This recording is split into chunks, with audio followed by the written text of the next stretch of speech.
지금 어떻게 날씨가 오늘 굉장히 따뜻한데 춥지 않으시죠? 네, 미세먼지가 약간 있기는 한데 그래도 날씨가 따뜻하고 좋습니다. 제가 여기 지금 혹시 전시를 먼저 관람한 분 계신가요? 예, 관람 많이 하셨죠? 혹시 관람을 안 하신 분이 계시다면 이 콘서트가 끝나고 나서 전시장도 꼭 한번 둘러보시길 권해드리고요. 전시가 지난 수요일부터 오픈을 했습니다. 4월 1일까지 진행이 되고요. 전시를 준비하느라고 제가 화요일하고 수요일에 여기 청주에 내려왔었어요. 그래서 청주에 와서 올해 처음으로 꽃을 봤어요. 산수유가 예쁘게 피었더라고요. 그리고 청주에 와서 또 엄청나게 눈도 맞았습니다. 그날 수요일날 또 꽃 위에 눈이 내리는 참 진기한 풍경이 벌어졌는데 굉장히 강한 인상으로 청주가 다가왔고요. 오늘 이 똑똑 콘서트는 저희 한배평화재단과 충북민예총이 주최를 하고 충북시민사회단체 연대회의에서 함께하는 그런 행사입니다. 저희가 늘 이 고경태 기록전이 50년 전에 베트남에서 있었던 한마을의 학살에 대한 이야기, 그 이야기를 담고 있는데 늘 전시와 함께 이 콘서트를 같이 진행을 하고 있어요. 지난해에 서울과 부산에서 행사를 진행을 했었고 올해는 청주에서 여러분들을 뵙기 위해서 이 자리에 오게 되었습니다. 한 1시간 반에서 2시간 정도 여러분에게 좀 평화롭고 행복한 시간이 되었으면 좋겠습니다. 오늘 그 이야기를 이끌어 주실 분을 제가 소개를 해드릴게요. 소개 지금 해드려도 되겠죠, 선생님? 네. 평화를 노래하는 가수 홍순관 선생님 모시겠습니다.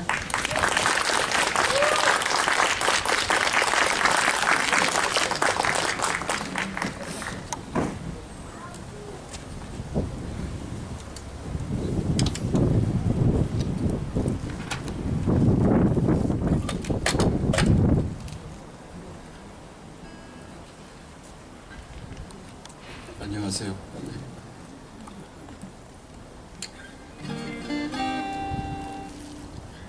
공연 같은 거 처음 오세요? 아니, 나 뭐라고 안 했는데. 날씨는 참 좋은데 황사가 이게 꽤 심각하죠. 그냥 심각한 건 아니고 꽤 심각해서 실내에서 했으면 좋겠다는 생각을 했기는 했어요, 사실은. 근데 여기가 이렇게 아름다운 곳이구나 올라오면서 그렇게 느꼈습니다. 그래서 잘 됐다, 좋다 그런 생각하면서요.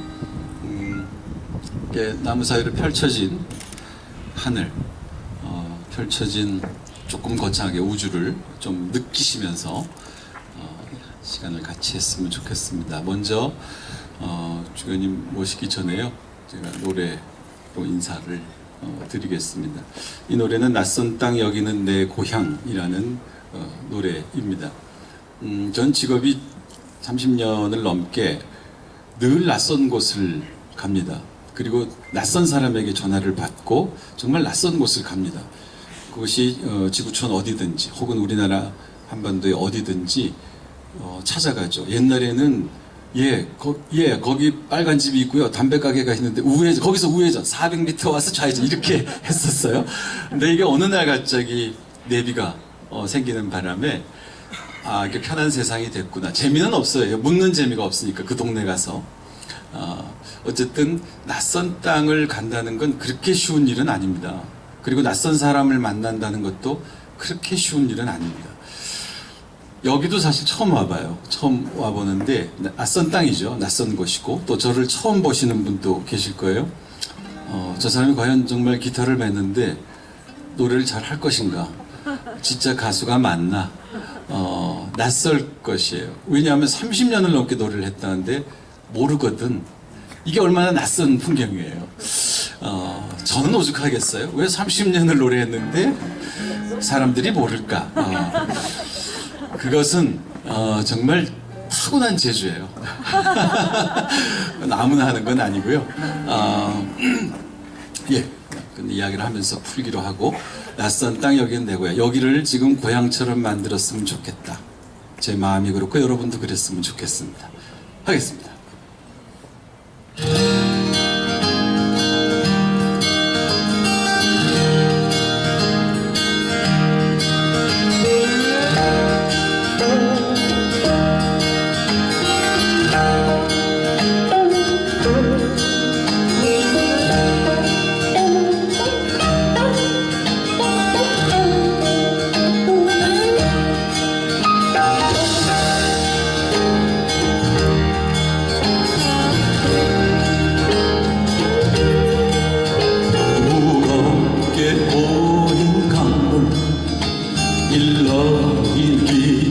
소리 그림자들이 오면 오늘도 달린다 낮은 절교 위로 달려가네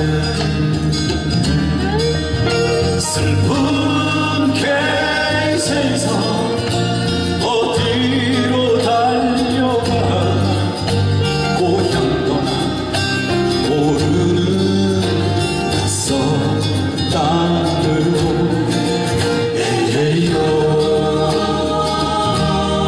에헤이요 강 건너 부는 바람 그리운 고향 냄새 여기는 어디 있나 흐르는 세월 속에 희미한 고향 얼굴 떠오르네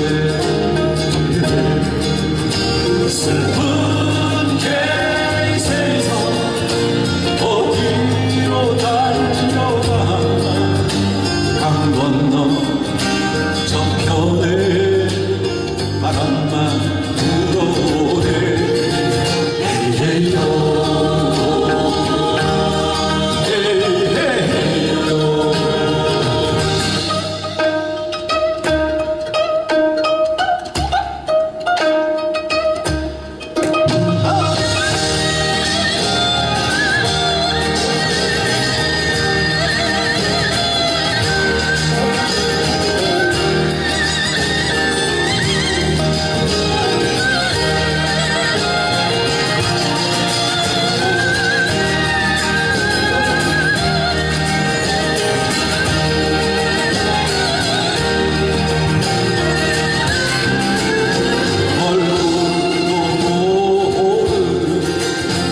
할머니 할아버지 구비구비 다리랑 고개 넘고도 넘어서 바닷가와 강물 속에 비친 얼굴 슬픈 갱생선 어디로 달려가나 낯선 땅 여기는 바로 내 고향 난 이제 돌아가니 그리운 내 고향 낯선 땅 여기는 바로 내 고향 낯선 땅 여기는 바로 내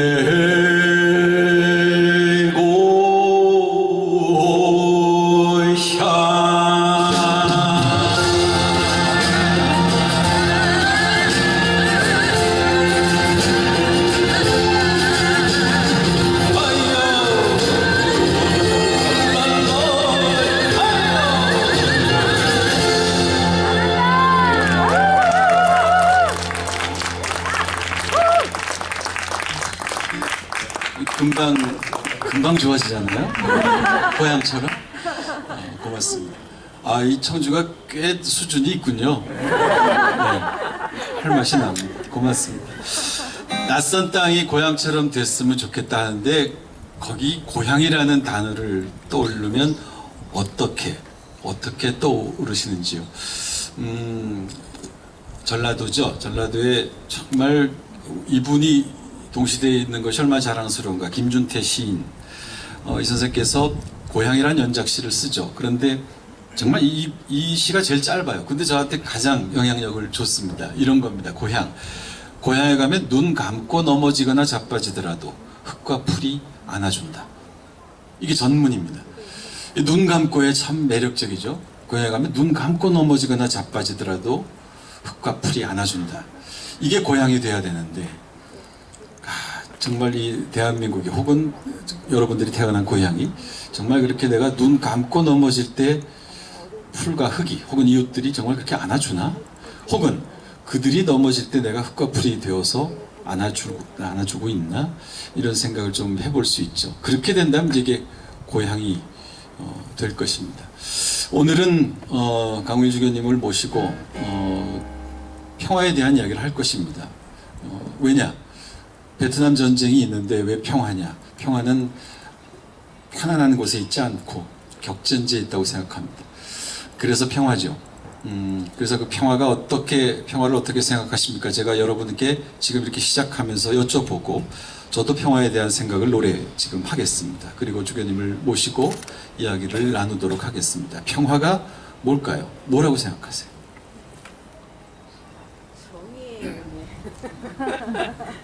대답을 벌써 하시는군요. 정의. 예. 나중에 좀 이야기를 같이 하죠.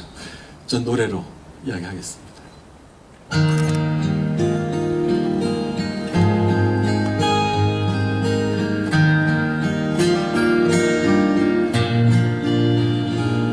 평화 아침에 피어난 꽃처럼 오리니 평화는 어느새 불어온 바람처럼 오리니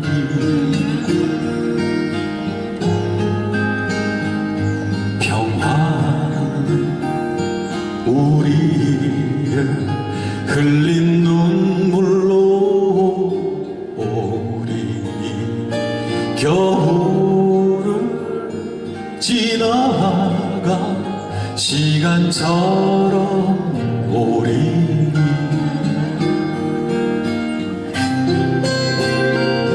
평화로 산다는 것은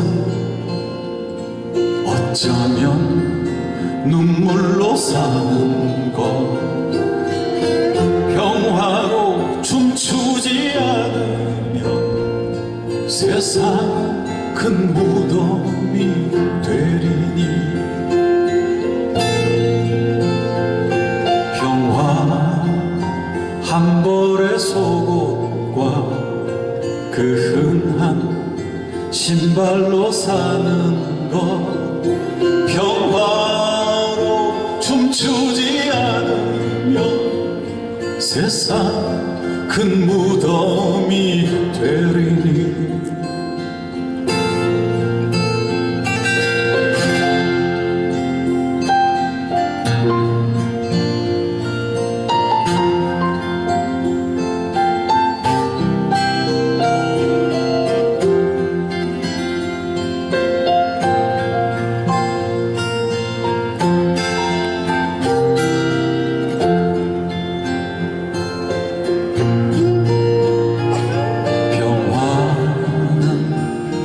아침에 피어난 꽃처럼 오리니 평화 어느새 불어온 바람처럼 오리니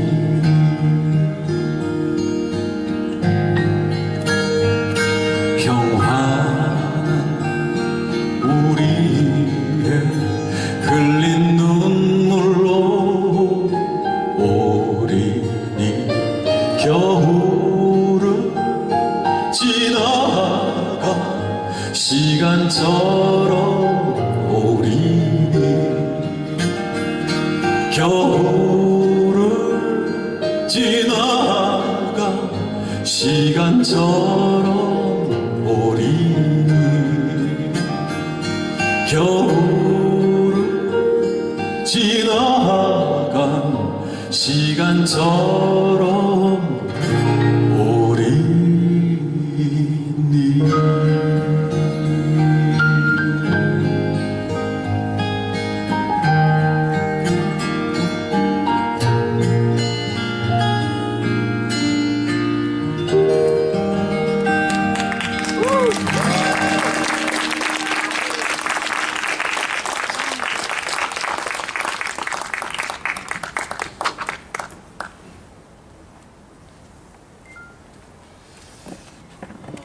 이걸 쓸까요? 네.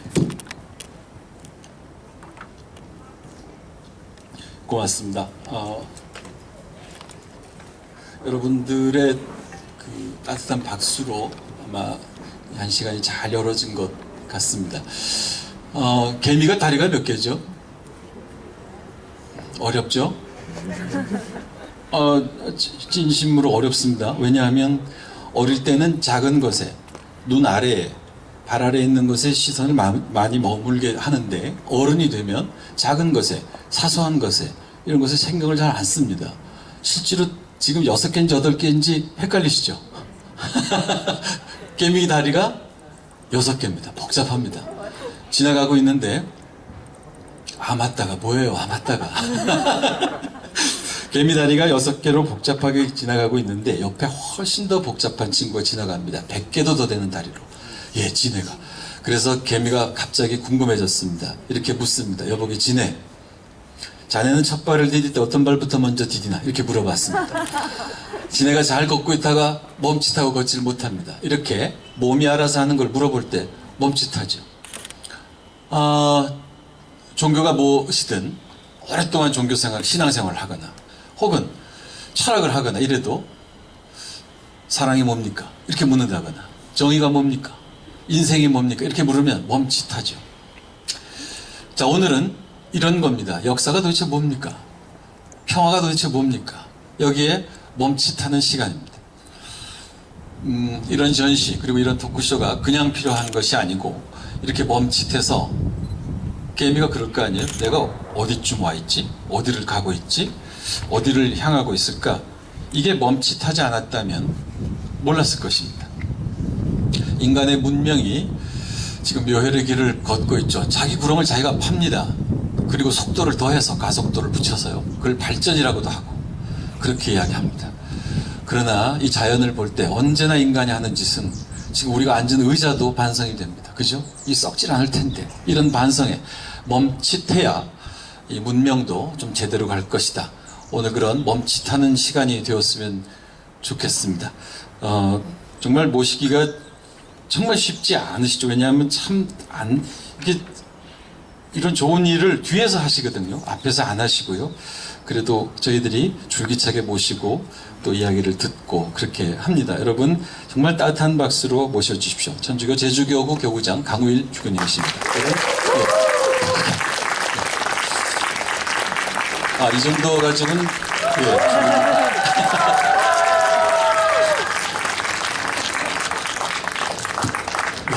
어서 오십시오. 네.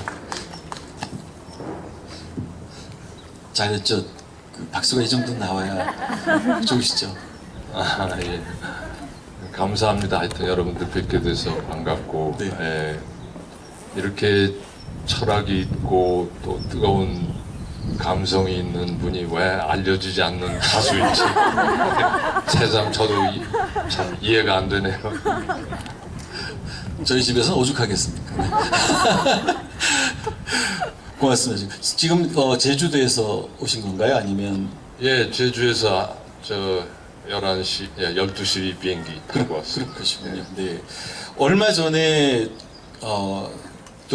교육청에서 특강하셨죠. 4.3제 가지고 70주년 돼서. 제주교육청에서. 제주교육청에서. 네. 예. 어떤 말씀을 하셨을까 궁금합니다. 저희들이 참석 못해서 네. 조금만 좀 들려주시겠습니까? 네. 예.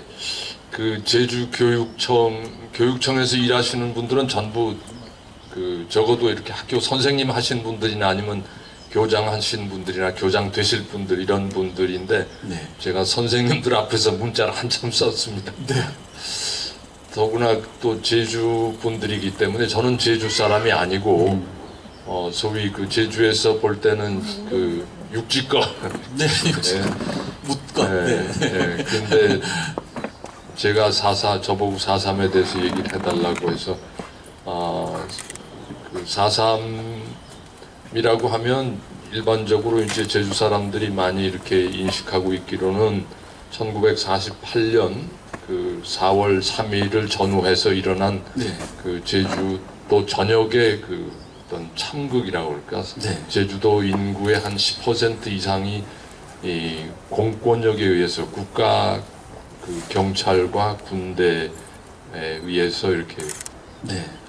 참혹하게 학살을 당한 사건입니다. 근데 그게 표면에 나타난 그 한 단면이고요. 근데 그런 그렇게 알려진 4.3, 그러니까 지금까지는 왜 이렇게 많은 사람이 정당한 조사도 받지 않고 또 합당한 그 재판의 과정이나 절차도 밟지 않고 그냥 어느 날 갑자기 그냥 그 무대기로 이렇게 끌려나가서 사람들 안 보는 데서 아니면 보는 데서 뭐 무차별 이렇게 학살을 당했다는 그때 그 4.3의 촉발은 좌익 말하자면 공산주의 사상을 가진, 그때는 아직 공산주의라기보다는 그냥 사회주의 사상을 가진 그 좀 혈기왕성한 사람들에 의해서 촉발된 무장 봉기 48년 4월 3일에 제주 12군데의 경찰 지서를 이 사람들이 습격을 한 거죠. 근데 그래서 그거를 이제 거기에 대한 당국의 대응 진압 작전을 펼치는 과정에서 거의 6년 반에 걸쳐서 제주도민의 10% 이상 되는 양민이 남녀노소 특히 뭐 어린아이들까지 이렇게 학살이 되는 그런 국가가 국민을 학살했다 하는 그런 측면만이 굉장히 많이 부각이 돼서 설명이 되고 해설이 되고 또 그렇게 전달되고 했는데, 그거는 이제 그 표면에 나타난 어떤 역사적인 사실이고, 저는 이번에 70주년을 맞이해서 이게 도대체 그 전서부터 물론 그런 생각을 했지만 왜 이렇게 많은 사람들이 이런 그 의미 없는 죽음을 당했어야 되는가. 그리고 그 후로도 이렇게 50년 넘게 제주도민들은 굉장히 트라우마 속에서 살아왔거든요. 특히 이제 그 죽은 사람이 있는 그 가정의 가족들은 항상 이렇게 당국으로부터 어떤 그 시선으로 바라볼까, 그게 염려가 돼서 전전긍긍하면서 이렇게 제대로 가슴 피고 살지를 못했습니다. 도대체 이 사건이 이러한 그 비극의 그 대한민국 역사 전체 안에서 어떤 의미를 갖는가, 그런 생각을 이제 저는 그동안 그 제주에 간지 제가 이제 16년 됐는데 끊임없이 저에게 그게 화두였습니다. 왜 이런 이 죽음이, 이 학살이, 이 집단 소위 제노사이드에 해당되는 이런 것이 무슨 의미가 있는가, 그런 생각을 많이 했는데, 이번에 교육청에 가서 제가 그 선생님들 앞에서 한 얘기는 이게 절대로 그 무의미한 어떤 그 개죽음이라고 할까, 아니면 역사의 한 그 귀퉁이에서 일어난 사고가 아니다. 이거는 오랜 조선 왕조 시절서부터 우리 민족의 역사 속에 그 밑바닥에 도도히 흐르는 어떤 큰 에너지의 분출이다. 그건 조금 더 구체적으로 말씀드리면 조선 왕조 치하에서 이미 그 많은 사람들이 그 전제 군주의 그 어떤 독재라고 할까, 그런 데서 인간 취급을 못 받고 너무나 고통스럽게 살면서 이거는 아니다 하는 것을 느끼기 시작한 그 왕조 체제 하에서 이미 많은 민중이 그거를 느꼈고, 그러면서 19세기에 들어와서 1800년대에 들어와서 조선 전역에서 여기저기서 민중 봉기가 일어나기 시작을 했고요. 그러면서 이제 그것이 결국은 마지막에 더 어떤 의미로 스케일이 크게 드러난 것이 동학농민혁명이었습니다. 그래서 그 동학농민혁명이라는 게 단순히 어떤 무슨 종교적인 어떤 봉기였다기보다는 민중 전체의 전제 정치에 대한 하나의 저항이었고, 인간의 어떤 존엄과 자유와 그 평등을 부르짖는 그런 그 하나의 새로운 계기였죠. 그리고서 그 다음에 그 동학혁명의 그런 같은 그 선상에서 일어난 것이 일제가 이제 그 조선을 완전히 장악하고 나서 거기에서 그 일제 저항에서 일어난 그 3.1 운동이 예, 그 같은 정신적인 맥락을 뿌리로 해서 3.1 운동이 일어났고, 그리고서는 그 3.1 운동이 일어난 그런 맥락이 일제 강점기 동안 많은 그 조선인들의 뜻있는 사람들 뇌리 속에, 정신 속에, 가슴 속에 그 파도쳤고, 그것이 결국은 이제 2차 대전이 끝나고 일본이 패망하고서 새로운 세상이 열릴까 하고 이제 그 굉장히 큰 기대와 꿈과 설렘으로 이렇게 기다렸는데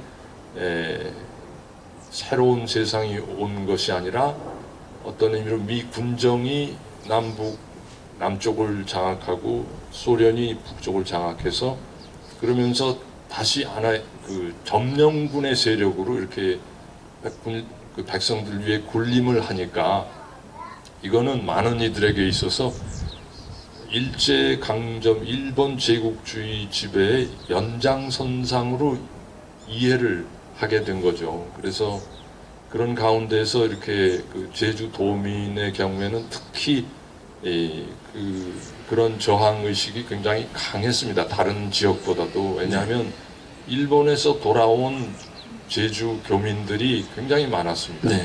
본래 제주가 굉장히 먹고 살기가 힘드니까 1900년대 초 1920년대부터 많은 제주 사람들이 먹고 살기 위해서 일본으로 이렇게 그 이주 노동을 간 거죠. 건너죠. 이주 노동을 갔으니까 거기서 이제 열악한 또 노동 환경이 기다리고 있었고, 그러면서 그러지 않아도 일본에서 이제 어떤 민족적인 차별을 받으면서 굉장히 가슴 속에 이렇게 한을 가지고 있던 사람들이 그 노동을 하면서 거기에 또 더 이렇게 어떤 어려움을 겪게 되고, 그러면서 그들에게 하나의 그 뭐라 그럴까 새로운 울림으로 다가온 것이 그 시대에 일본에서도 이렇게 알려진 사회주의적인 어떤 그 흐름이었고, 또 그때 그 러시아에서는 소위 그 러시아 혁명이 성공을 해서 러시아 황제를 쫓아내고 그 일부 귀족층이 나라를 다스리는 그런 그 체제를 완전히 뒤집어 엎어서 농민과 노동자가 나라를 새로 세웠다 하는 그런 것이 이 조선의 그 어떤 그 항일 운동을 하던 사람들, 또 그러면서 이렇게 귀향한 사람들, 이런 사람들에게 하나의 그 새로운 가능성으로 이렇게 비춰지기 시작을 했고, 그래서 그네들은 그때 공산주의가 뭔지 몰랐죠. 그냥 그런 그 어떤 항일 운동의 연장선상에서 우리나라의 독립과 해방을 찾고 싶은 그런 연장선상에서 사회주의적인 그 어떤 사상을 이렇게 방편으로, 하나의 수단으로 이렇게 받아들였고, 이념이라기보다는. 그래서 그런 이들이 이제 이렇게 제주 지역 사회에 꽤 상당수가 있어서 해방 후에 제주 지역 언론을 굉장히 여론을 주도하고 영향을 미치는 그런 역할을 했습니다. 그래서 그러니까 이제 그 48년 5월 10일 전국 총선거가 이루어지게 되는데, 이 남한만의 단독 선거는 이 일제 강점기 동안 우리가 꿈꿔왔던 우리의 그 해방과 독립을 실현하는 그것을 원천적으로 이거는 망가뜨리는 그런 그 일이다. 이거는 또 하나의 외세가 우리를 망치러 든다 하는 그런 그 사고가 많은 이들의 그 머리에 이렇게 자리 잡게 되었고, 그래서 다른 어떤 지역보다도 제주에서는 이 1948년 5월 10일 선거를 결사반대를 한 겁니다. 이 그러니까 전국 200개 투표 지역에서 북제주군에서만 이 참여한 투표 인원 수가 부족해서 무효 처리됐어요. 네. 그러니까 그걸 계기로 이제 미 군정에서는 이 제주도는 빨갱이 섬이다. 네. 그렇게 이제 단정을 하고 그때부터 본격적으로 이제 이렇게 진압에서 더 나아가서 이제 토벌 개념으로 바뀌고 그러면서 군대를 파견해서 본격적인 토벌 작전에 들어섰고 그러면서 그런 비극이 일어났습니다. 그래서 제가 말씀드리고자 하는 초점은 그러니까 이 4.3이 그냥 단순히 하나의 우연히 우발적으로 경찰과 민중이 이렇게 충돌한 것이 아니라 오랜 역사 속에서 우리 이 나라의 민중들이 추구하던 어떤 인간의 존엄성과 인권과 이런 것을 더 이렇게 추구하면서 그런 것이 가능한 새로운 나라를 건설하려고 하는 그러한 염원의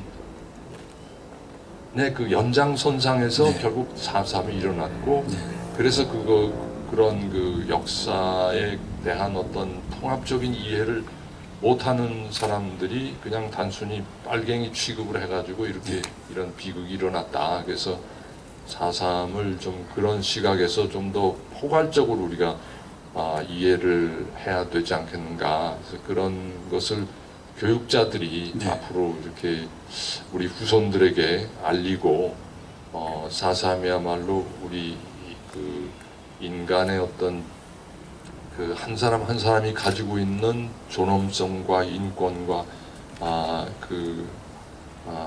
그것을 더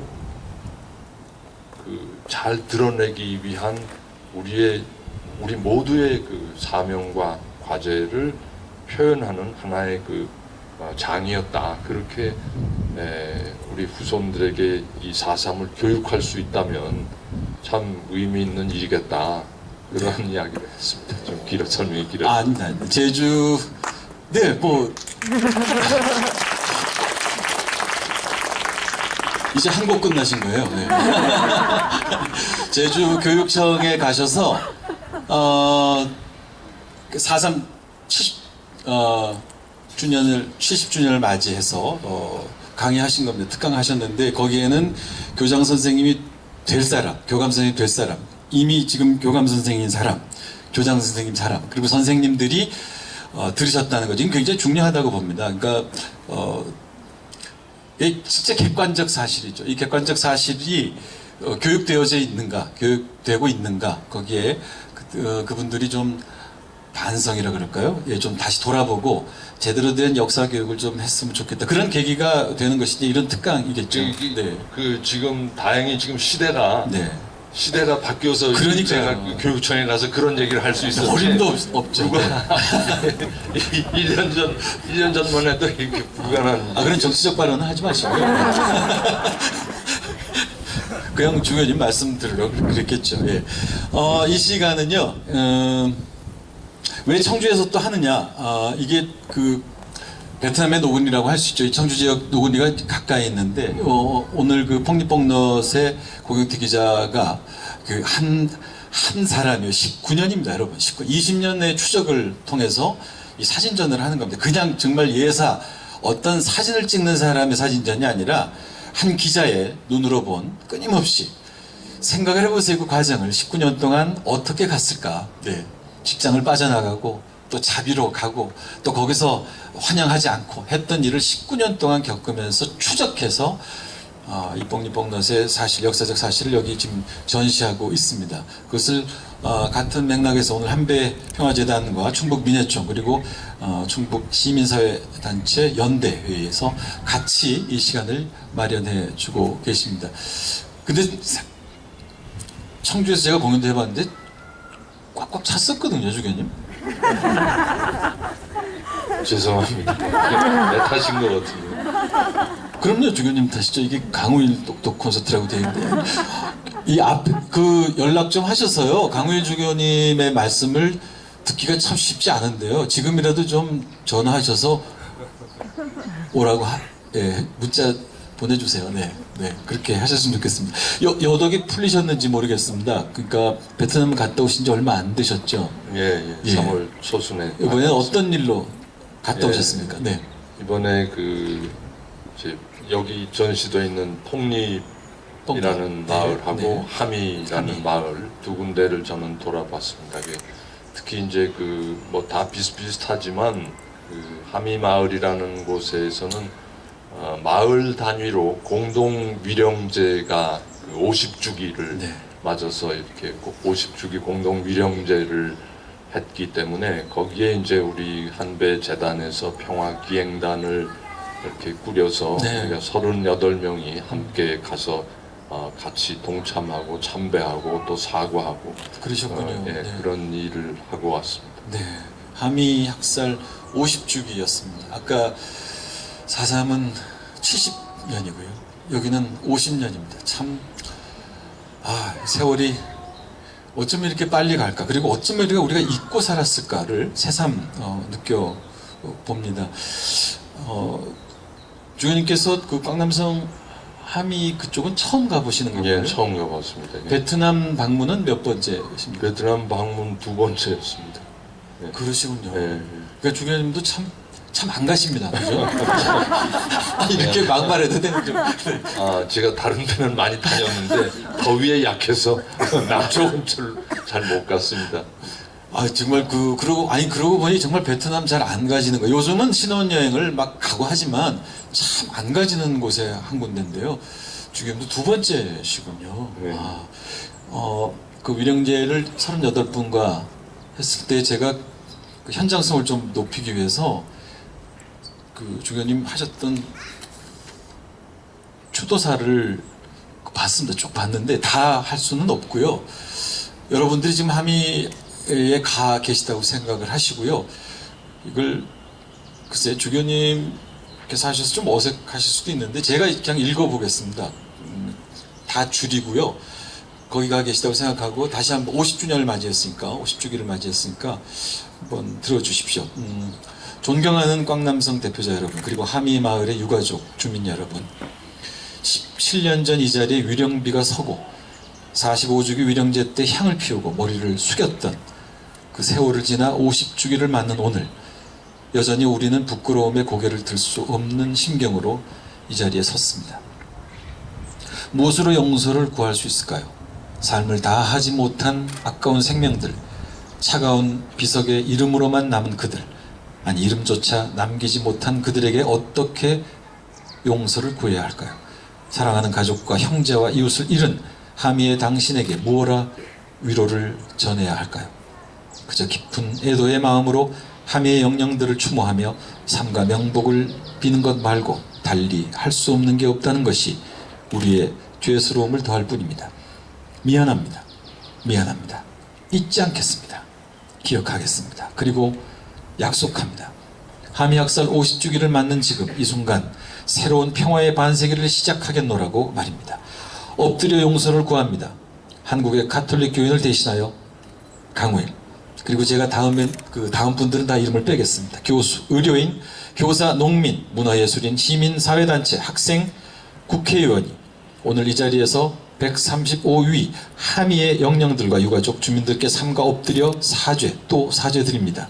부디 그날의 원망과 슬픔과 억울함과 분노 다 내려놓으시고 편히 잠드소서. 2018년 3월 11일 함대 평화재단 이사장 강우일, 이렇게 추도사를 거기서 하셨습니다. 전 지금도 울컥하는데요. 마음이 어떠셨어요? 네, 참 이 추도사를 읽기 전에 이제 가족 단위에서 하는 제사가 먼저 있었고요. 그 다음에 이제 마을 공동 위령제가 이어서 이루어졌는데, 이거는 이제 마을 공동 위령제 때 제가 한 내용입니다. 근데 그 전에 네. 이렇게 우리로 말하자면 제사를 이렇게 지냈는데,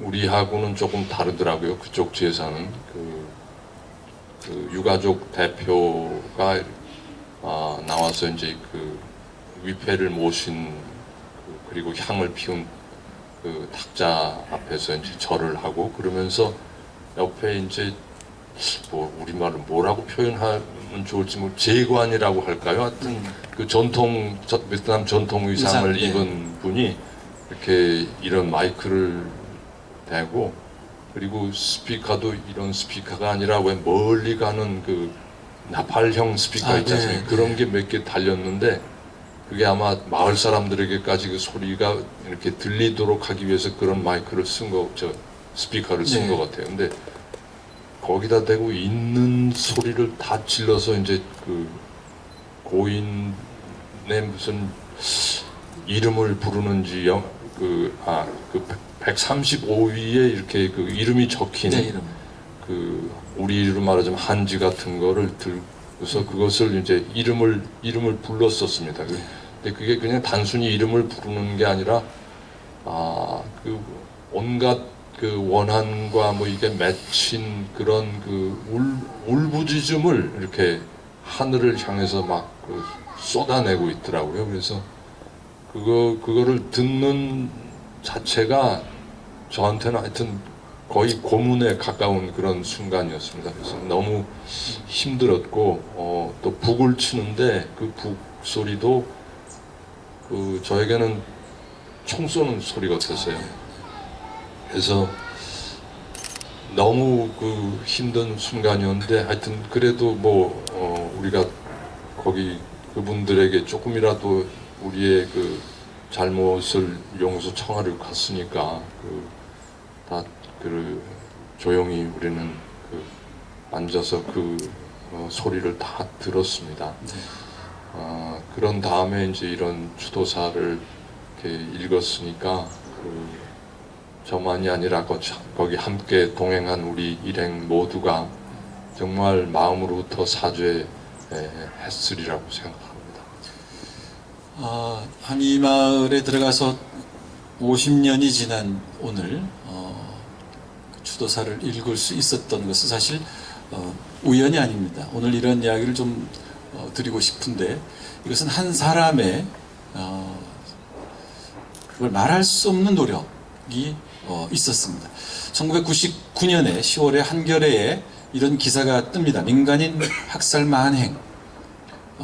사실 올라오시면서 현수막을 보셨는지 모르겠는데 제가 그 이야기는 안 하겠습니다. 어쨌든 이 실상을 공개합니다. 한 사람이. 그리고 사람들이 사실 놀라기보다도 반응이 공격을 하는 거죠. 예. 우리가 나라를 위해서 싸우는데 이렇게 왜곡을 시킨다는.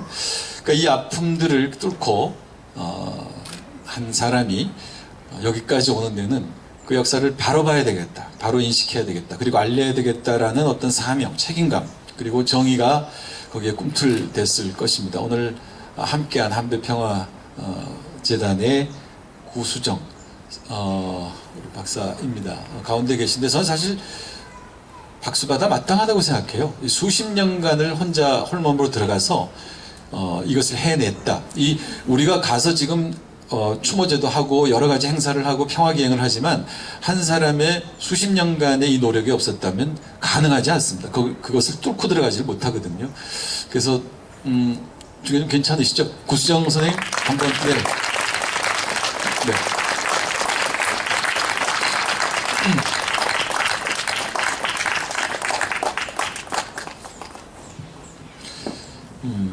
울컥해요. 저는 사실 구수정 선생만 보면 얼마나 고생했을까. 왜냐하면 마을 앞에 증오비가 있잖아요. 지금 그 증오비를 뚫고 마을을 들어간다는 게 한국군을 증오하는 거거든요. 그 마을에서. 근데 그 증오비를 뚫고 들어가서 증언을 받아내고 내가 한국 사람이다라고 말을 할 때 얼마나 어려웠을까 하는 생각을 해보면서요. 늘 뭐 존경과 응원을 정말 아끼지 않습니다. 이렇듯이요. 청주에도 여러분들 지금 다 개인으로 앉아 계시잖아요. 어떤 한 사람의 노력이 역사를 바꿀 수 있습니다. 한 사람이 19년 동안의 추적이 이런 사진전을 낳는 것처럼 여러분들도 이 청주 지역에서 개인적 노력이죠. 역사를 바로 바라볼 수 있는 인식, 여기서부터 좀 새로운 시대로 가는 그런 시간이 열렸으면 좋겠다. 오늘 이런 시간에 멈칫해서요. 그런 바람이 있습니다. 지나가는 이야기로 저기 주교님은 그럼 한백평화재단하고 사실 베트남을 2번밖에 안 가보셨고 사실 한 번도 사실 엊그제 갔다 오신 거고요. 한백평화재단에 어떻게 대표가 되셨어요, 상임 이사가? 이게 네, 정말 자격이 없는 사람입니다. 어떻게 해서 이사장이 됐는지 정말 저도 질문이 너무 잘 공격적입니다. 죄송합니다. 저도 잘 모르겠어요. 근데 하여튼 저도 저 구수정 씨 덕분에 알게 됐고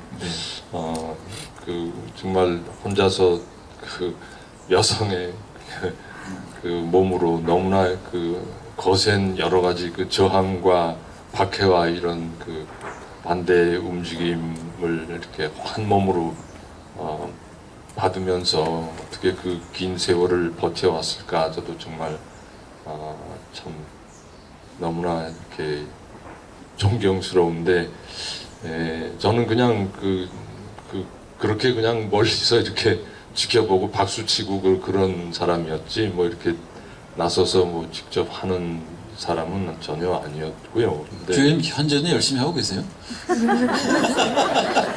적어도 이 제주에서 여기까지 올 정도의 에너지는 사실 주교님이 한별재단 계셔서 정말 든든할 게 이루 말할 수 없습니다. 너무너무 든든하고요, 저희들이. 여기서 한 가지만 더요. 이게 뭐, 전 사실 중요하다고 봅니다. 1999년 10월에 한겨레에 이 기사가 실리고요. 어떤 분이 또 이 기사를 봅니다. 이 기사를 보고요. 제가 기록을 보니까 2000년 3월에 움직이기 시작합니다. 그러니까 몇 개월 안 된 거예요. 무슨 말씀인지 아시겠죠? 이게 뭔가 하면요. 건치, 그러니까 건강사회를 위한 치과 의사입니다. 이듬해 2000년 3월부터 의료단을 꾸려서 갑니다. 자비로 가는 것이죠. 가서 그 학살 지역을 들어가서 방문해서 의료 행위를 하는 것이죠. 한 분이 와 계십니다. 저는 이분을 왜 소개하냐면요. 이런 분들이 더 이름 없이 사실 땅속으로 흐르는 물처럼 일해 오셨기 때문에 오늘 이런 날이 왔다고 생각하는데 좀 지각하셨어요. 언제나 사진기를 들고 베트남 샅샅이 아마 구수정 선생님보다 훨씬 더 구석구석을 가서 아마 사진을 찍는다 이렇게 제가 생각하고 있는데요. 송필경 선생님이십니다. 여러분 큰 박수로. 네. 과찬입니다. 왜 오늘 제가 이렇게 소개했냐면요. 우리 이렇게 일하는 분들이 계시다. 우리가 지금 함께 일하고 있다. 이런 걸 좀 말씀드리고 싶어서요. 예. 몇몇 분이 하는 것이 아니라 우리가 지금 이렇게 일하고 있습니다. 열심히. 예. 청주 지역 분들도 함께 했으면 좋겠는데 이것은 뭐 3번, 4번 강조해도 모자랄 것입니다. 우리의 아픈 역사이기 때문에 그리고 지금 뭐 수출국으로 1위죠, 주교님. 베트남이. 예. 굉장히 중요한 네. 나라잖아요. 아시아권에서는 중국 다음. 네, 중국 다음. 그래요, 뭐 전 세계를 쳐도 중국, 미국 다음에 베트남이에요. 엄청난 수출국이거든요. 그래서 그러기죠. 그러니까 이제 문재인 대통령이 현재 가 계셔서 뭐 이렇게 하지만 어쨌든 그 이전에 우리가 이 역사를 사죄하지 않으면 우리가 똑같은 거잖아요. 소녀상 세우고 사죄해라 말이에요. 일본에 똑같은 일이기 때문에 우리가 정식으로 사죄하고 그렇게 했으면 참 좋겠습니다. 네. 제주도에 계시니까 지금 제가 그 말씀을 오늘이 사실은 3번째거든요. 서울서 한 번 했고 부산서 캐톨센터에서 한 번 하고 청주에 3번째인데요. 이 질문을 꼭 드립니다. 강정 말하지 않을 수 없는데 얼마나 아픕니까, 강정. 우리가 잊었어요. 막 그 정권이 바뀌고 막 지금 남북이 어떻게 하고 올림픽이 어떻고 이러니까 잊어버렸어요. 강정이 도대체 어떻게 됐을까? 지금 좀 현장 스케줄을 좀 해주시죠. 네. 예, 강정의 그 해군 기지 건설은 그 자체 건물의 건설은 다 벌써 2년 전에 끝이 났고요. 그리고 지금 그 해군 부대가 거기 진주해 있고 또 수시로 이렇게 해군 전함이 왔다 갔다 기항을 하고 있습니다. 근데 그 일반 언론에는 잘 보도가 안 되는 사실이지만 그동안에 그 해군 기지로서 기항하고 난 다음에 벌써 미국 전함이 원자력 핵 잠수함을 비롯해서 여러 전함들이 8차례 왔다 갔습니다. 벌써요. 네, 그래서 그 지역 주민들은 이게 그 전함이 한번 왔다 가면은 쓰레기만 버리고 가거든요. 네. 컨테이너로 이렇게 버리고 가는데 이게 도대체 무슨 쓰레기인지 우리가 알 수가 없는 그런 내용물들을 버리고 가니까 그래서 더더욱 제 거기 활동가들이 벌써 몇 년째 진을 치고 네. 고향에 돌아가지도 않고 네. 제주 사람들이 돼서 거기 살고 있습니다. 근데 그분들이 제일 외치는 것은 제주를 군사기지로 만들지 마라. 그 외침을 끊임없이 줄기차게 계속 부르짖고 있고 거기 그 기지 앞에 길거리에서는 매일 11시에 문정현 신부님이 아니면 또 다른 신부님들이 교대로 찾아오는 사람들이 문 신부님 아직도 거기 계세요? 아직 거기 진치고 계십니다. 거기 제주에 강정에 뼈를 묻겠다고 저보고 그러셨어요. 근데 하여튼 그러면서 미사를 지내고 이렇게 기도를 하는데 뭐 지금까지 하여튼 누가 하든 한 번도 걸른 적이 없이 계속이 되고 있습니다. 그래서 어떤 사람들은 그렇게 말합니다. 이제 기지가 다 지어졌으니까 끝난 거 아니냐. 네.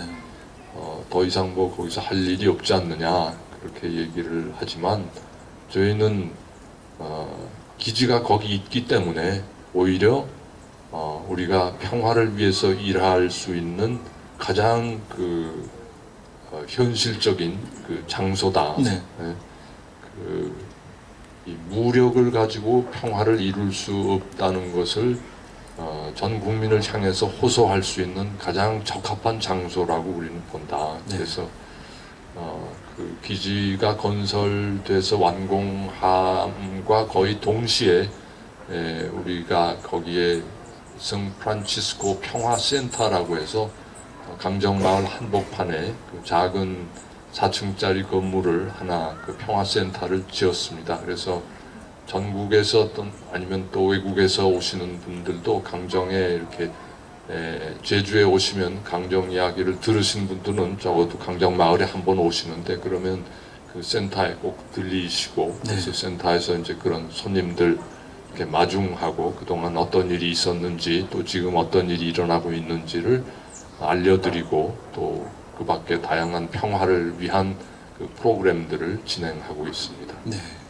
제가 그 제주 강정 이야기를 꺼내 놓은 것은 이런 고통스러운 그러니까 지울 수 없는 역사잖아요. 오마르 카야미죠. 페르시아 시인이 이렇게 이야기했습니다. 인생을 송두리째 좀 바꿨으면 이 역사를 다시 고쳐 썼으면 참 좋겠다. 그게 수많은 시를 쓰고 맨 마지막에 썼던 시편인데 어떨 때는 이 역사를 좀 송두리째 다시 썼으면, 다시 살았으면, 그때로 다시 돌아갔으면 하는 마음이 정말 간절합니다. 이런 일이 안 이루어졌었으면, 구렁비가 안 부서졌었으면, 이런 바람이 너무 간절하죠. 근데 이것이 이 역사의 아픔들이 정말 정지된 여름처럼 움직이지 않습니다. 너무너무 지루하고요. 왜 안 될까 빨리 해결이? 사실 세월호만 해도 그래요. 딱히 뭐가 안 나오잖아요. 우리가 그냥 다 안다 이러고 슬그머니 넘어가는 건데 이런 것들이 왜 명쾌하게 안 될까? 왜 정지된 정말 여름처럼 이렇게 지루할까? 그래서 정말 주교님께 어리광을 부리듯이 여쭤봅니다. 어떻게 노력을 해야 이런 것들이 좀 저희 눈앞에서 바뀌겠습니까? 베트남도 그렇고 강정도 그렇고 세월호도 그렇고. 네, 글쎄요. 바뀌긴 바뀝니다. 바뀌긴 물론 분명히 보니까 두 분이 들어갔더라고요. 네. 학교를. 네. 죄송합니다. 근데 우리가 이제 역사를 좀 더 뭐라고 하나요? 이 망원 렌즈가 아니라 네. 관광 렌즈로 이렇게 역사를 들여다보면 네. 바뀌는 거를 확실히 느낄 수가 있는데 우리가 우리 시야를 너무 좁혀서 현미경으로 이렇게. 네. 여기만 들여다보니까 안 바뀌는 것 같은데 사실 그 우리나라 역사를 봐도 그 이승만 정권에서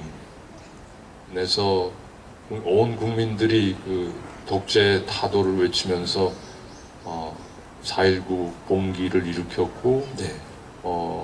그래서 이제 그 새로운 그야말로 국민이 원하는 정부를 세웠는데 그것이 불과 1년 만에 그냥 그 군사 쿠데타로 좌초가 되고 그러면서 30년 동안 군사 독재가 이어지면서 네.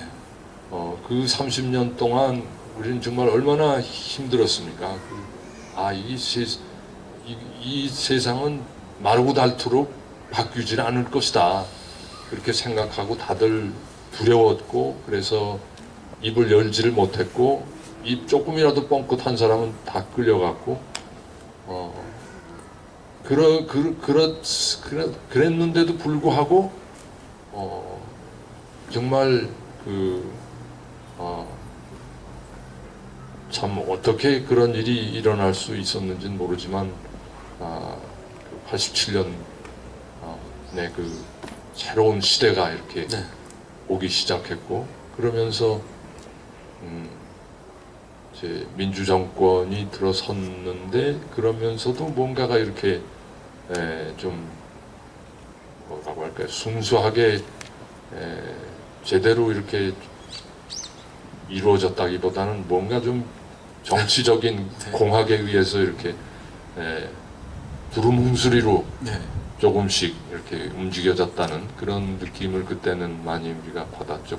그럼에도 불구하고 하여튼 전체적으로 지금까지의 그 우리 역사의 여정을 보면은 대단히 많이 바뀌었죠. 대단히 많이 바뀌었어요. 네. 네. 대단히 많이 바뀌었어요. 그래서 저는 강정 이야기 할 때도 이제 우리 주변에 많은 분들이 이게 뭐 이렇게 해봐야 계란으로 바위치기지 뭐가 되겠느냐 하는 식으로 굉장히 비관적으로 보시는 분들이 많았었는데, 강정마을 주민 1,500명이 채 안 되는 사람들, 그리고 제주의 몇몇 그 사람들이 달라들어서 대한민국 국방부하고 싸워서 네. 뭐가 되겠느냐, 그런 좀 비관적인 생각들을 많이 가지고 계셨는데, 그래도 우리는 긴 역사를 보면 역사는 조금씩 앞으로 전진한다. 그래서 이제 강정에서 그 싸움을 시작한 게 2007년이었거든요. 그래서 작년이 꼭 10년 지났었어요. 네. 그래서 10년 동안에 기지는 비록 지어졌지만 그 동안에 제주 도민들의 그 의식은 많이 바뀌었습니다. 네. 네. 그리고 그 전국에서 아무도 알지 못하던 그 강정이라는 조그마한 어촌이 지금 전국에 다 알려졌고, 전 세계가 알죠. 네, 네. 세계 여러 나라에서 찾아오고, 그런 걸 보면 그건 분명히 역사의 이렇게 진전이라고 저는 생각을 하고요. 지금 아직도 우리가 이렇게 뭔가 좀 성에 안 차는 부분이 있지만, 이렇게 좀 관광 렌즈로 이렇게 좀 멀리서 바라보면 우리는 희망을 가질 수 있다고 생각합니다. 제가 조급한 거군요. 주교님. 그 정의에 목말라 있어서 평화에 목말라 있어서 그런 것 같습니다. 하미마을로 좀 장소를 다시 한번 옮겨보죠. 거기에 주요 하여튼 뭐 일간지부터 시작해서 방송으로 뭐 엄청나게 들어와서 취재했다면서요, 주교님. 중요하지 않습니까? 그런 면들이. 그러니까 한국인들이 가서 실제로 이게 사주하고 있구나를 아마 전국적으로 방송을 한 모양인데, 좀 그 현장을 좀 말씀해 주시죠. 그 위령제 때, 그 마을 공동 위령제 때 우리가 38명이 거기 엎드려서 그 큰 절을 한 상태로 한 10초 이상 안 일어났습니다. 그냥 그러셨군요. 네. 머리를 쳐박고 그냥 땅에. 그리고 주교님이 쳐박고 가고. 네. 그랬더니 하여튼 그때 많은 베트남 언론이 취재를 왔었고, 그 후에 이제 그런 사진이랑 이렇게 많이 그 대대적으로 신문 일면에 이렇게 그 도배하다시피 보도를 주었고 네. 그러면서 이제 그런 보도에 대한 그 일반 그 독자층의 이렇게 반응으로서 굉장히 너무나 참 고마운 일이다, 감동적인 일이다. 네. 이제부터 베트남과 한국이 좀 더 이렇게 화합하면서 나갈 수 있겠다 하는 그런 아주 그 긍정적인 그런 반응들을 저희가 접할 수 있었습니다. 그런 걸로 뭐 화해가 되고 앞으로 나아가 이게 진전이라고 말씀하셨는데 역사의 진전이 있겠죠. 근데 이 부분에서 저희가 사실은 용서를 구하고 용서가 좀 됐으면 좋겠다. 그래야 이제 정말 새로운 진전이 있는 거거든요. 왜냐하면 우리가 정신대 관련 일을 여러분들이 잘 아시겠지만 일본에서 뭐 진상규명을 하지 않으니까 법적 배상을 하지 않으니까 이게 진전이 없는 것이죠. 그러니까 우리도 좀 그랬으면 좋겠는데 한국 베트남 간의 정치적 상황이 좀 또 베트남 자국 내에 그 정치적 상황이 있어서 어떻게 될지는 모르겠지만 이 부분에서 용서에 대한 주교님께 정말 여쭤보고 싶어요. 용서라는 게 제가 이제 정신대 관련 94년부터 해왔으니까 어떨 땐 정말 용서가 잘 안 됩니다. 어떨 때는 용서가 안 되는데 이게 용서라는 게 어떤 개념입니까? 도대체 용서를 어떻게 해야 됩니까? 그들이 어떻게 그러니까 학살 아까 가족을 이야기 말씀하셨는데 가족들이 정말 용서의 용서잖아요. 국가가 아니라 어떻게 용서를 받아야 할까요? 그 상식적으로 생각하면은 용서가 안 되죠. 정말 그 이번에 주교님도 우리가- 그러시구나. 네, 네. 용서가 정말 뭐 성경에서도 네. 그런 말씀이 나오지만 그 예수님이 용서하라고 하시는데 대부분의 유대인들이 그때 느끼기로 용서는 하느님이 하는 거지 우리끼리 뭐 어떻게 용서가 가능하냐 네. 그런 거를 실감하면서 살았던 것 같아요. 그 고대인들도 그래서. 네. 근데 여하튼 그렇지만 오히려 깊은 그런 상처와 그 아픔을 겪은 분들이 어떻게 용서할 수 있을까 생각을 했는데 이번에 가서 이렇게 몇 분을 뵈니까 그분들이 용서를 하고 있다 하는 거를 제가 이렇게 말보다도 그분들의 그 표정이나 이렇게 제스처로 이렇게 느낄 수가 있었어요. 그 58 된 그 탄 아주머니라고 네. 여기도 이제 사진이 네, 이렇게 사진. 나와 네. 있습니다만 그 탄 아주머니가 8살 때 이제 이 배에 총을 맞고 뭐 이렇게 내장이 튀어나온 거를 움켜잡고 자기 어머니 시신 찾느라고 쫓아다닌 사람인데 그리고 자기 오빠도 그 자리에서 이제 거기서 총 맞아져서 머리에 맞고 딱 금방 나중에 죽었고 그런데 그런 그 분이 한참 동안은 이렇게 한국 사람을 그 무서워서 이렇게 마주하기가 힘들어가지고 못 만났다고 합니다. 못 만났고 특히 한국 남자의 경우엔 근처에 다가가기도 싫고 다가갈 수도 없었고 눈을 마주치지도 못하고 그랬는데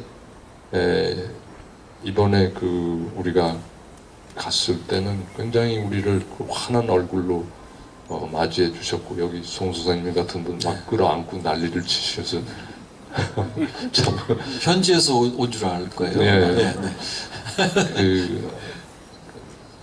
참 정말 속이 이제 많이 풀리셨구나 하는 거를 이렇게 저도 느꼈습니다. 그래서 저도 이제 악수를 하고 그럴 수가 있었는데 그 사이에 이제 우리 구수정 선생을 비롯해서 여러분들이 이렇게 여러 차례 방문하시고 만나시고 하니까 정말 가족같이 이렇게 맞이해 주시고 그리고 또 이제 또 한 분 남자분인데 할아버지시죠. 근데 그분은 본래 그야말로 우리가 얘기하는 메트콩 출신이셨고 그러면서 그 하미 마을이 이제 그 습격을 당할 때 한국군이 쳐들어왔을 때 자기는 그 베트콩 유격 대원으로 멀리서 저쪽에서 숲속에서 이렇게 그 광경을 현장을 보고 있었답니다. 보는 앞에서 자기 어머니,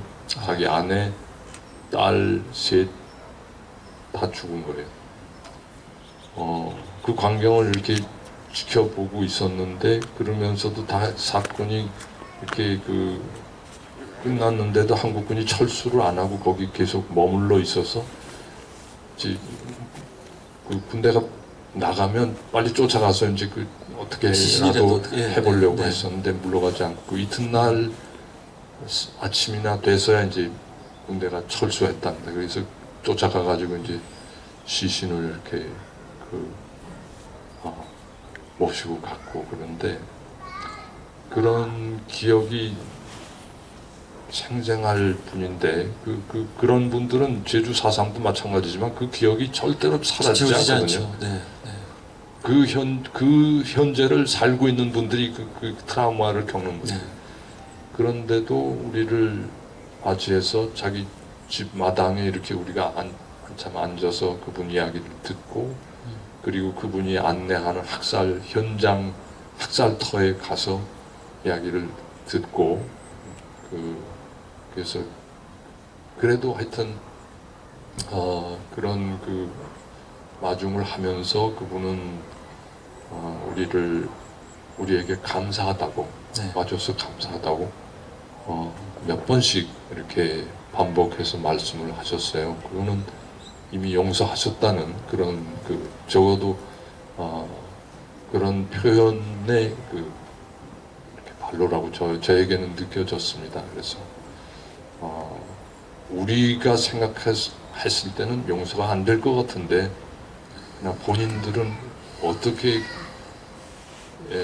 그거를 가능할지 모르지만 우리 쪽에서 이렇게 그래도 정성을 다해서 거듭 찾아가서 이렇게 뵙고 하니까 그 정성에 감탄을 하신 것인지 하여튼 마음이 풀리신 적어도 어느 정도까지는 이렇게 용서를 하신 것이 아닌가 그런 느낌을 받았습니다.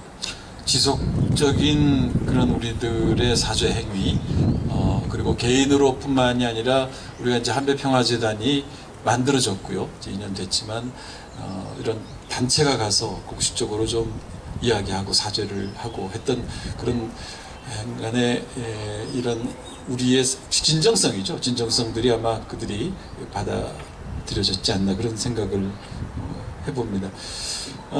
주교님 지금 만만만 캠페인 하고 있는데요. 그러니까 만일의 전쟁입니다. 365일을 몇 번 꼽아, 그러니까 20년이 넘는 거죠. 이게 만일의 전쟁이고요. 그 만인의 희생입니다. 참 말씀드리기가 어려운데 만 명이 학살되는 것이죠. 죽고 그리고 만인의 연대입니다. 이제 그대로 놔두면 안 되니까 우리가 이제 만인의 연대로 간다고 해서 한배평화재단에서 만만만 캠페인을 하고 있습니다. 말하자면 우리가 이런 일을 하는데 조금 마음을 모아주십시오 이런 건데 주교님이 책임지고 계시니까 뭐 광고 같은 거 없나요? 예, CMS가 이렇게 있으니까 잘 부탁드립니다. 너무 간단하고 설득력이 CNS도 있고 뭐 저금통도 있고 여러 가지 있습니다. 그러면 또 우리 스태프들이 다 와 계시니까요. 오셔서 좀 여쭤보시고 어떻게 도우면 될까요? 이렇게 좀 적극적으로 물어봐 주십시오. 예. 주교님, 아까 제가 그 용서가 될까요? 그런데 평화에 대한 이야기를 좀 끝으로 듣고 싶습니다. 이 시대의 평화, 이제 지금 남북 이야기를 안 할 수가 없는데요. 제 주위에서 야, 이러다가 진짜 통일되는 거 아니야? 뭐 이런 이야기도 나오고 어떤 엉뚱한 데서는 아니야 전쟁이 일어날지도 몰라 이렇게 하는데 남북을 보면 진전이 정말 주교님 말씀대로 진전이 있는 것 같습니다. 어떻게 보고 계세요? 우리 남북 간의 평화를. 예, 뭐 이렇게 된다 어쩐다 저는 그런 얘기할 자격은 없는 것 같고요. 근데 여하튼 그동안에 6.25 전쟁 이후에 결국 70년 가까운 세월을 우리가 이렇게 38선을 가운데 놓고 어마어마한 그 가공할 무기를 양쪽에 다 산더미처럼 쌓아놓고 그리고 단추만 누르면 서로가 상대방을 쑥대밭을 만들 수 있는 그런 그 상황을 지금 만들어 놨죠. 네. 근데 가만히 그러한 우리의 이 현 상황을 촉발시킨 그 가장 근원적인 것은 상대방을 향한 불신과 또 미움, 네. 상대방을 악마화해서 보는 그런 시각. 그러니까 그 북한은 우리를 볼 때 미제의 괴뢰다 이렇게 얘기하고, 우리는 또 북한을 볼 때 완전히 대남 어떤 저희가 그 자라날 때 적화통일, 네, 그렇게 다 적화통일. 배웠죠. 네. 그거를 궁극적으로 목표에 두고서 수단 방법을 가리지 않는 그런 정권이다. 그래서 하여튼 많은 사람들이 우리가 자라올 때 그 북한 하면은 이렇게 뭔가 이렇게 괴물이죠, 괴물. 포스타 네. 그려도 이렇게 도깨비 같은 거 그리고 뭐 그런 식으로 해서 끊임없이 우리 스스로에게 그 상대방을 악마로 세뇌시켜 왔죠. 우리가 북한도 마찬가지일 겁니다. 네. 근데 그렇게 가지고서는 정말 언제 누가 어떻게 자칫 잘못 오판을 하거나 실수를 하면 공멸하는 것이고, 그래서 결국은 그 시각을 우리가 전 바꿔야 된다고 봅니다. 상대방을 그렇게 정말 악마로 보고 그 도깨비를 보고 신뢰할 수 없는 그 예측 불가능한 어떤 그 원수 같은 존재, 적화 통일만을 하여튼 최고의 목표로 삼고 있는 우리들의 원수, 그런 시각으로만 북한을 이렇게 북한 사람들을 바라보고 또 대할 때 북한도 똑같은 시선으로 우리를 볼 수밖에 없는 거죠. 네. 그래서 저는 그렇게 생각해요. 지금 이제 동계올림픽 끝나고서 한미 연합 군사 훈련을 이제 하기로 되어 있는데, 다행스럽게도 지금 한미 양측에서 그걸 좀 규모를 줄여서 하겠다. 네. 또 북한도 그 정도는 양해하겠다. 아주 이런 유연성 있는 발언이었어요. 네.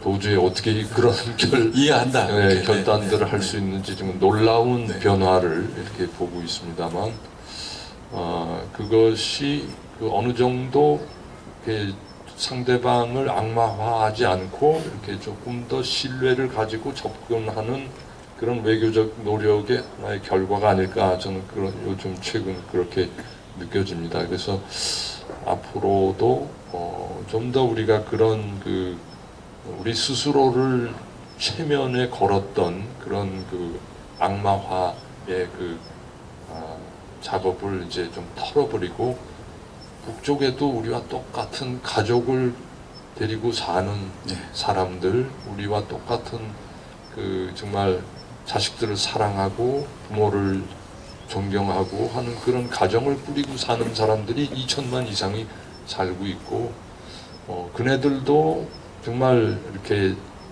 전쟁을 바랄 리가 없죠. 전쟁하면 다 죽는다는 거 그쪽에서도 다 알고 있죠. 아니까.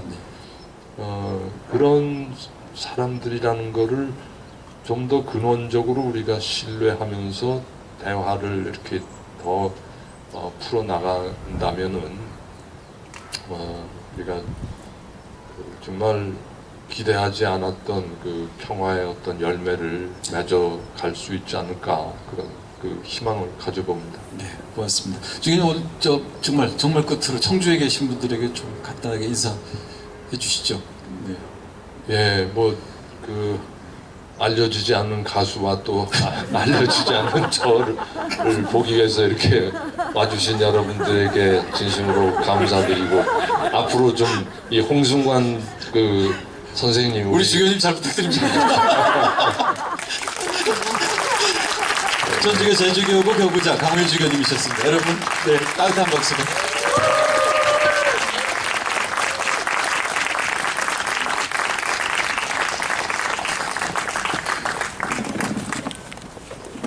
아주 마지막에 좋았습니다.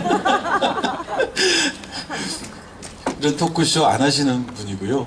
잘 나와서 얻는 것을 예, 아주 삼가하시는 분인데 이렇게 저희 한배평화재단하고 이렇게 재밌는 똑똑 콘서트를 3번이나 벌써 하셨다는 거 참 어떤 면에서 굉장히 재밌는 일이고 뭐 기적이라고 말 이런 좀 과한 표현이지만 재밌는 흥미로운 일이기도 합니다.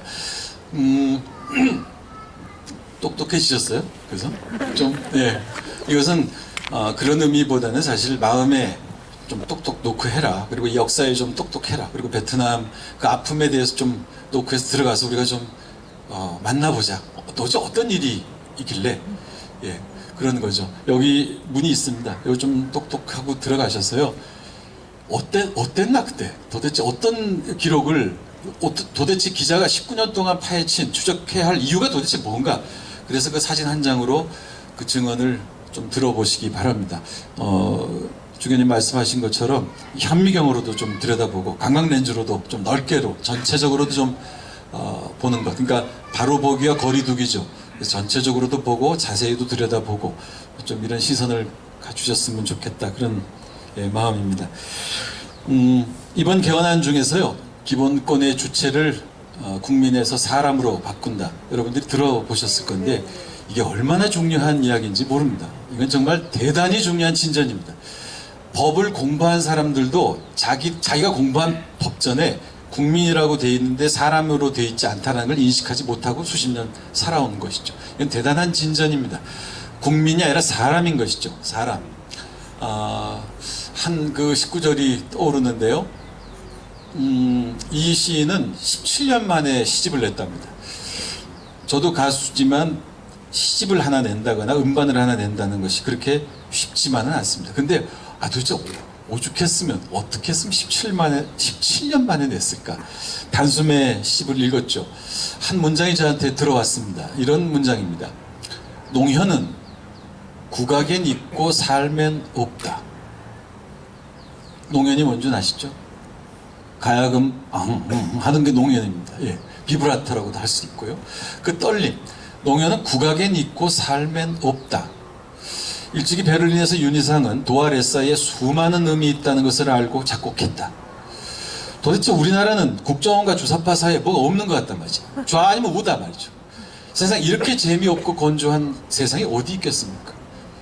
저는 뭐 진보가 어떻고 보수가 어떻다 하는데 제가 개인적으로 볼 때는 진보도 웃기고요, 보수도 웃겨요. 별로 안 보여요. 진보다운 진보도 보이지 않고 보수다운 보수도 보이질 않습니다. 도아레사에 수많은 음이 있다. 농현이 왜 국악에만 있고 삶엔 없을까? 왜 국민이라고만 하고 사람이라고 하지 않느냐 말이죠. 이 땅에 외국인도 살고 이 땅에 수많은 사람들이 살고 있는데 왜 사람이라고 하지 않고 국민이라고 하느냐 말이죠. 이런 폭력적 사회에서 남을 배려하고 바라볼 줄 알고 역사를 들여다볼 수 있는 그런 진전이 우리에게 와 있는 것입니다. 이런 시대가 된 것이죠. 주교님 말씀대로 변하지 않는 것 같지만 커다란 진전이 있는 것입니다. 그렇기 때문에 개헌안이 굉장히 중요하고요. 제가 볼 때는 꼭 이루어져야 된다고 생각합니다. 한배평화재단에서 똑똑 콘서트를 어렵게 마련하죠. 무슨 이런 시민단체들이 무슨 화폐가 있겠습니까? 화폐 이해하시죠? 화폐? 네. 화폐를 본 적이 없으니까 요새 우리가 전부 무슨 온라인으로 아까 CNS라 그랬는데 월급을 받아도 돈을 만질 수도 없고 뭐를 해도 받아도 다 송금인데 그러니까 숫자죠, 숫자. 십시일반. 저는 이 지구상에 떠도는 돈이 다 자기 거 아니라고 생각합니다. 왜냐하면 우리가 이 세상을 떠날 때 한 푼도 가져가지 못해요. 서로 나누면서 좋은 일에 썼으면 좋겠는데 그 수조가 외국으로 빠져나갔다는데 정말 분노하지 않을 수가 없는 거죠. 사기를 쳐도 이 땅에서 쳐야지 외국으로 빼돌리면 정말 읍니다 정말. 예. 그렇게 하면 안 되죠. 십시일반 우리가 모아서 이런 그 역사를 바로 세우는 일에 좀 함께 했으면 좋겠습니다. 그리고요, 이런 말씀 드릴 수 있어요. 누구나 할 수 있는 건 아닙니다. 자기 일이 있기 때문에. 그래서 이런 일을 하는 사람을 도와주는 것이 바로 역사를 돕는 일입니다. 이것은 정말 그렇게 말씀드릴 수 있습니다. 자, 마지막으로 그래도 콘서트인데 노래 한 곡을 원하지 않더라도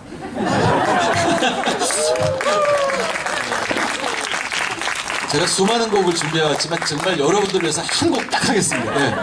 힘내라 맑은 물이라는 노래인데요. 이거는 재밌는 정말 일화를 갖고 있어요. 이 곡을 발표할 때 대운하를 한다고 대통령께서 하셔서 이 노래를 발표했죠. 근데 이 대통령이 정말 지조도 없지. 그럼 안 한대. 그럼 이 노래를 어떻게 하냐. 그런데 다행히 4대강을 또 한다 그래서 이게 좋건데 이 노래를 열심히 불렀죠. 지금도 마찬가지입니다. 제가 이런 질문을 했어요. 어른들에게 물이 어디서 시작될까요? 저도 답이 있고 어른들도 답이 있을 겁니다. 그러면 어디서 시작될까요? 물이. 마음요? 이거 너무 철학적 시적이다. 진짜로 여기서 어디서 시작될까요?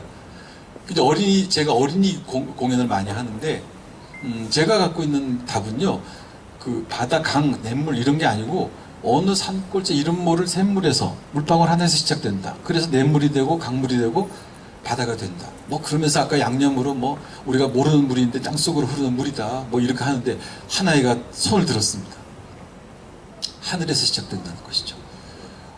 제가 그런 대답을 한 번씩 들을 때마다요, 제가 주교님께서 하나 더 할게요. 어린이한테 제가 40일 광야 이야기를 했어요. 이거 뭐 다른 종교 갖고 계신 분들도 이해하십시오. 예수께서 장르를 바꿉니다. 그리스도로. 이 광야 40일이 있는데 여기서 이제 사탄이라는 게 나타나서 이 돌을 떡으로 한번 만들어봐. 안 만드셨어요. 절 안 하셨어요. 언덕에서 뛰어내려봐. 안 뛰어내리셨어요. 40일 동안 광야에서 한 게 뭘까요? 예수님이. 제가 갖고 있는 답은 아무것도 안 하셨다예요.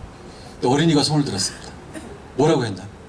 그분께서 아무것도 안 한 것을 하셨어요. 와, 제가 얼마나 떨렸는지 모르겠어요. 어린이들은 그런 대답을 갖고 있어요. 하늘에서 시작된다는 것이죠. 하늘과 땅이 떨어져 있는 것 같으나 함께 일한다는 것입니다. 이 물방울이 냇물, 강물, 바다까지 가는데 정말 쉽지 않습니다. 우리가 이 역사를 정말 바다까지 가는데 여러분 함께 힘을 모아 주십시오. 그런 노래입니다. 고맙습니다. 아니, 그다음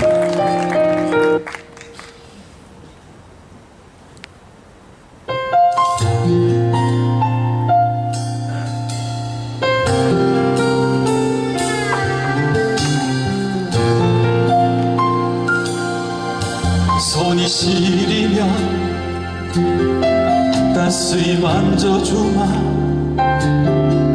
추운 날이면 부호를 감싸주마. 너무 힘들거든 내게 기대보려. 눈물 나거든 내 품에 안기려.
고맙습니다.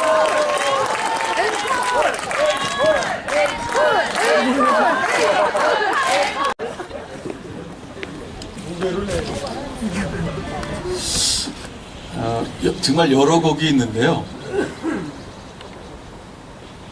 제가 엉뚱하게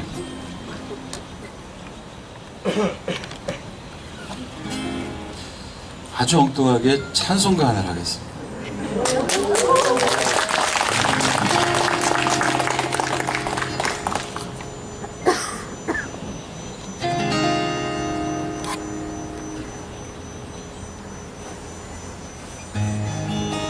용서하십시오. 다른 종교를 갖고 계신 분들은.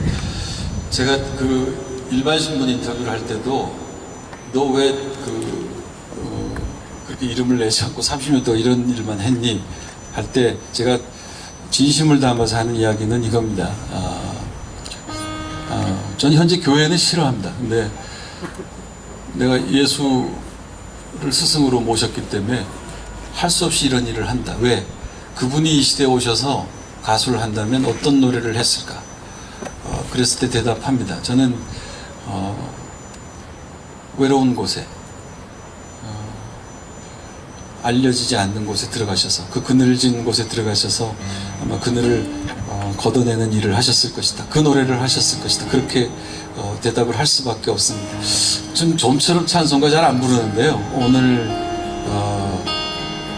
부르고 싶네요. 네.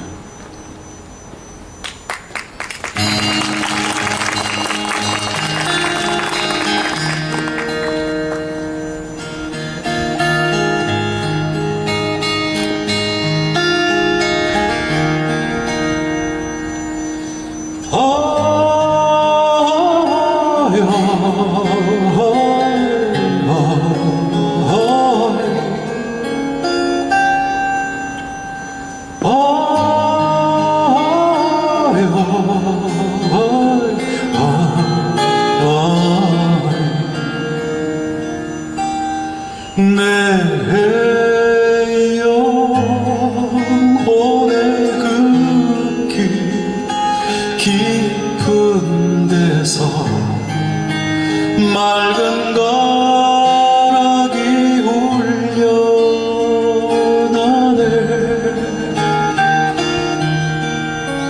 하늘 곡조가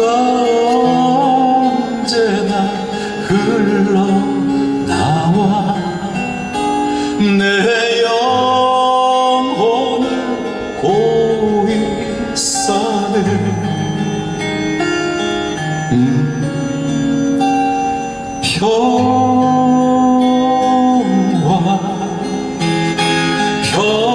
평화로다. 하늘 위에서 내려오네.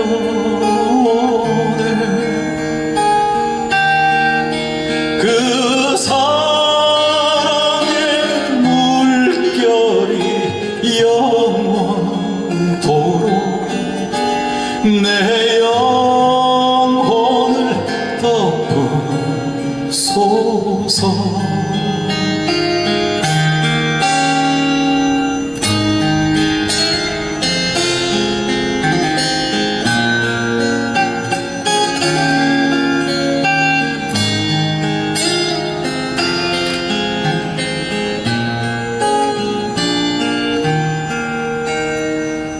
이 땅 위에 험한 길 가는 동안 참된 평화가 어디 있나. 우리 모두 다 예수를 친구 삼아 참 평화를 누리겠네.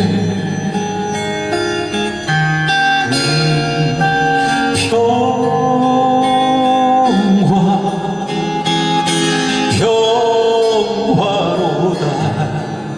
하늘 위에서 내려오네.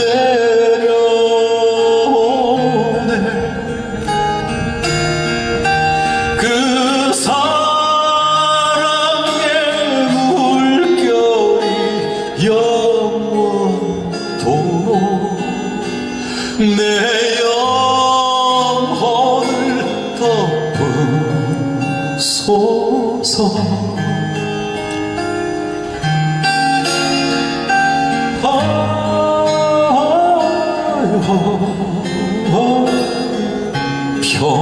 평화로다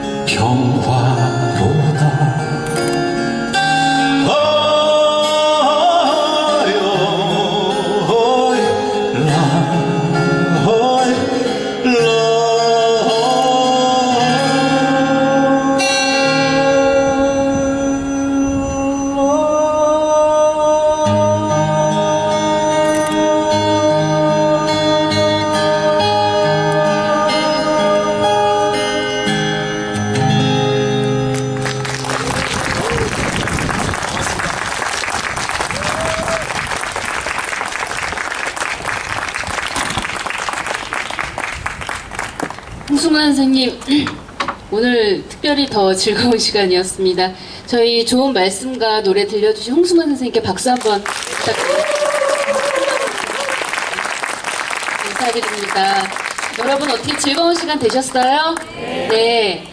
뭔가 저도 잔잔한 감동과 여운이 남는 그런 시간이었던 것 같습니다.